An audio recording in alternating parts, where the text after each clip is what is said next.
বাজে 12টা, আমার বাজে 12টা, তখন বাজে 12টা। সম্প্রতি শুরু হয়েছে ঢালিউড সুপারস্টার শাকিব খান অভিনীত সিনেমা বরবাদের শুটিং। নির্মাতা মেহেদী হাসান হৃদয় পরিচালিত এ সিনেমার বেশিরভাগ শুটিং হচ্ছে মুম্বাইয়ের ইলোরা স্টুডিওতে। অ্যাকশন ও রোমান্টিক ঘরানার এই চলচ্চিত্র 2025 সালের ঈদুল ফিতরে মুক্তি পাওয়ার কথা রয়েছে।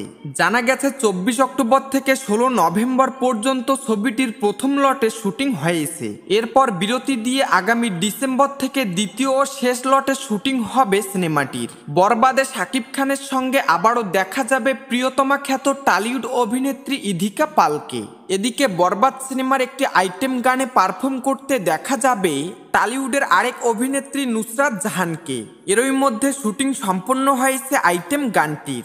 সম্প্রতি এ প্রসঙ্গে এক সাক্ষাৎকারে নুসরাত জাহান বলেন, একটা ভালো গানে পারফর্ম করার অভিজ্ঞতা সবসময় ভালো হয়। শাকিব খানের সঙ্গে এটা আমার দ্বিতীয় কাজ, তবে এখনোই কিছু বলতে চাচ্ছি না, just wait for the song.